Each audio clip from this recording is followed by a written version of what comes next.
Assalamualaikum warahmatullahi wabarakatuh. Perkenalkan, nama saya Rana Musa, mahasiswa UIN Sunan Kalijaga Yogyakarta, jurusan Pendidikan Bahasa Arab. Di sini saya akan meresensikan sebuah buku tentang filsafat pendidikan Islam, yang mana buku ini ditulis oleh dosen IAIN Palangkaraya yang bernama H. Ahmad Syafi'i MPD. Beliau menulis buku ini untuk mengatasi keterbatasan sumber rujukan atau bahan, sekaligus mempermudah mahasiswa dalam menguasai atau mempelajari pembelajaran filsafat pendidikan Islam. Langsung aja ke isi pembahasan.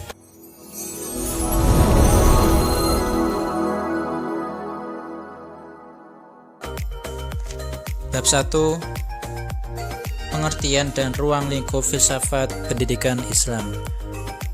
A. Pengertian filsafat pendidikan Islam. Menurut Sultan Zanti Arbi, berasal dari kata benda Yunani kuno, filosofia, yang secara harfiah bermakna kecintaan akan kearifan. Makna kearifan di sini melebihi dari pengetahuan, karena kearifan mengharuskan adanya pengetahuan, dan dalam kearifan terdapat ketajaman dan kedalaman. B. Ruang lingkup filsafat pendidikan Islam. Di sini pemikiran dan kajian tentang filsafat pendidikan Islam menyangkut 3 hal pokok, yaitu penelaah tentang filsafat pendidikan dan penelaah tentang Islam. Oleh karena itu, setiap orang berminat dan menerjunkan diri dalam dunia filsafat pendidikan Islam seharusnya memahami dan memiliki modal dasar tentang filsafat pendidikan dan Islam. Bab yang kedua, kedudukan manusia dalam alam semesta. A. Pandangan Islam tentang alam semesta. Ada sejumlah ayat Al-Quran yang mengisyaratkan dan menjelaskan keberadaan alam semesta, kaitannya dengan kedudukan manusia, baik sebagai hamba Allah maupun warga alam semesta. Dalam surat Al-Mulk ayat 15 berbunyi, وَالَّذِي جَعَلَ لَكُمُ الْأَرْضَ ذَلُولًا فَامْشُوا فِي مَنَاقِبِهَا وَكُلُوا مِنْ رِزْقِهِ وَإِلَيْهِ النُّشُورُ. Ya, artinya, Dia yang menjadikan bumi bagimu dengan mudah kamu jalani.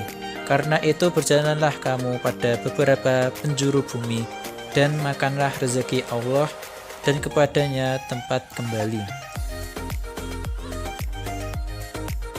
B. Kedudukan manusia dalam alam semesta. Di sini Zuhairini merumuskan kedudukan manusia dalam alam semesta sebagai berikut. Yang pertama, sebagai pemanfaat dan penjaga kelestarian, didasarkan pada surat Al-Jum'ah ayat 10. Yang kedua, sebagai peneliti alam dan dirinya untuk mencari Tuhan, didasarkan atas surat Al-Baqarah ayat 164. Yang ketiga, sebagai khalifah penguasa di muka bumi, didasarkan pada surat Al-An'am ayat 165 dan lain sebagainya. C. Potensi pendidikan manusia. Kita sebagai manusia terlahir di dunia ini dengan membawa potensi atau fitrah. Lalu cara yang tepat untuk mengembangkan dan memelihara fitrah manusia adalah melalui pendidikan. Karena pendidikan mencakup berbagai dimensi, yaitu badan, akal, perasaan, kehendak, dan seluruh unsur kejiwaan manusia, serta bakat-bakat dan kemampuan. Bab yang ketiga, hakikat dasar dan tujuan pendidikan Islam. A. Hakikat dasar pendidikan Islam. Dasar pendidikan Islam identik dengan ajaran Islam, yaitu Al-Quran dan hadis. Juga dasar pendidikan Islam harus bersifat mutlak, baku, dan final. Karena dari dasar inilah berbagai konsep, rumusan, dan produk pemikiran pendidikan Islam dihasilkan. Apabila dasar sebagai rujukan utamanya tidak kuat atau dapat berubah-ubah, bisa dipastikan proses dan perjalanannya pendidikan bukan saja kehilangan arah, namun justru tidak memiliki arah. Ibarat sebuah bangunan, fondasinya harus kuat dan final, sehingga bagaimana corak dan model bangunan yang dikembangkan di atas fondasi tidak jadi masalah. B. Tujuan pendidikan Islam.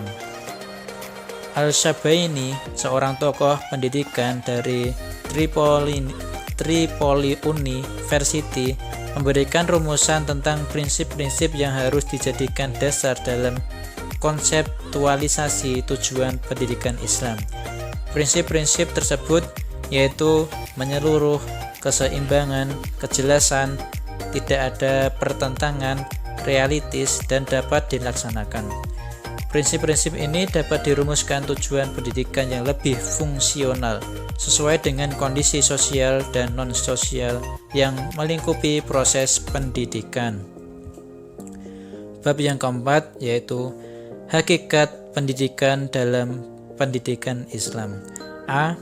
Konsep dasar pendidikan Islam. Menurut Ahmad D. Marimba, pendidikan adalah orang yang memikul pertanggungjawaban untuk mendidik, yaitu manusia dewasa yang karena baik dan kewajibannya bertanggung jawab tentang pendidikan.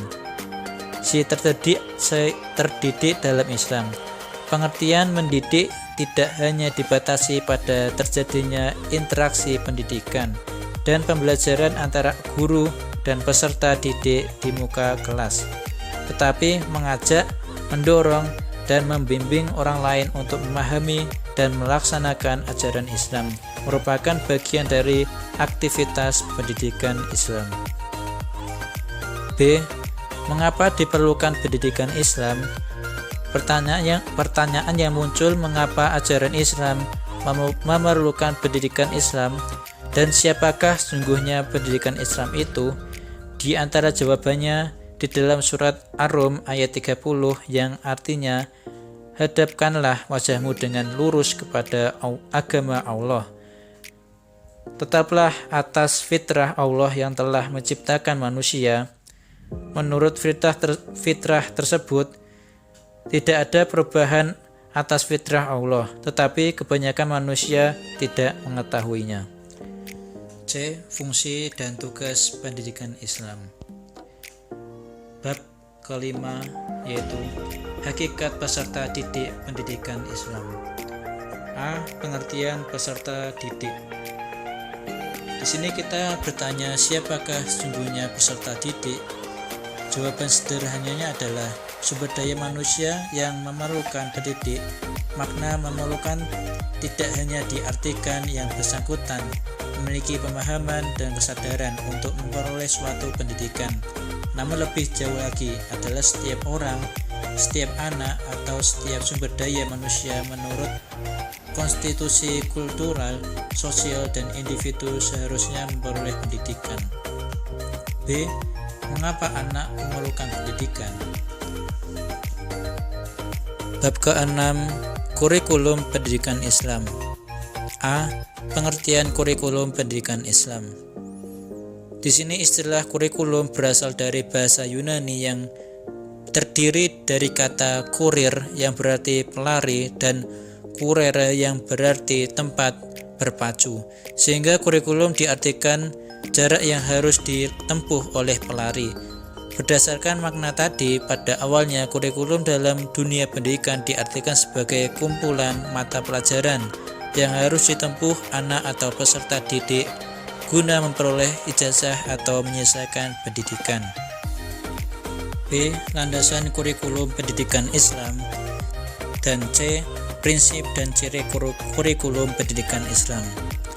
Bab ke-7 yaitu hakikat pendekatan dalam pendidikan Islam. Yang pertama A. Pengertian pendekatan. Yang kedua B. Macam-macam pendekatan dalam pendidikan Islam. Di Di sini menurut Ramayulis ada beberapa pendekatan yang dapat digunakan dalam pendidikan Islam, yaitu yang diantaranya pendekatan pengalaman, pembiasaan, emosial, rasional, fungsional, dan keteladanan. C. Pendekatan dalam filsafat pendidikan Islam. Bab ke-8, Hakikat pendidikan Islam. Yang pertama, A. Pengertian dan fungsi. Yang kedua, macam-macam metode pendidikan Islam. Lalu bab yang ke-9, Hakikat lingkungan pendidikan Islam. Lalu yang bab ke-10, Hakikat evaluasi pendidikan Islam. Di sini ada 3 hal. Yang pertama, A. Pengertian evaluasi pendidikan. Yang B. Posisi dan fungsi evaluasi pendidikan Islam. Yang C. Prinsip evaluasi pendidikan Islam. Lalu bab ke-11 yaitu pendidikan Islam menurut para ahli. Di sini ada 6 tokoh. Yang pertama adalah Ibnu Miskawayh, yang kedua Ibnu Sina, yang ketiga Imam Al-Ghazali, yang keempat Ibnu Khaldun, yang kelima Muhammad Abduh, dan yang terakhir Ahmad Dahlan. Bab yang ke-12 yaitu filsafat pendidikan Barat dan filsafat pendidikan Islam. Di sini ada 2 hal penjelasan. Yang pertama, A. Filsafat pendidikan Barat.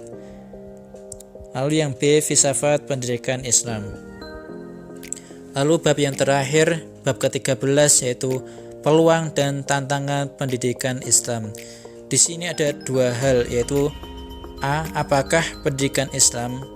Lalu yang B. Peluang dan tantangan pendidikan Islam.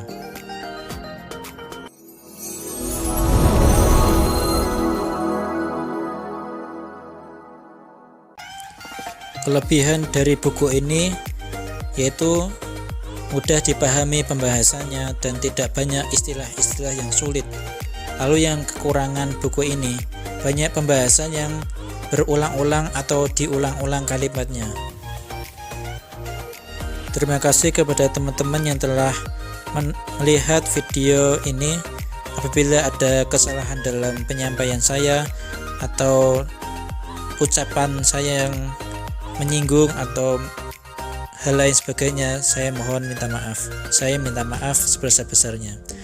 Wabillahi taufiq wal hidayah wal inayah. Wassalamualaikum warahmatullahi wabarakatuh.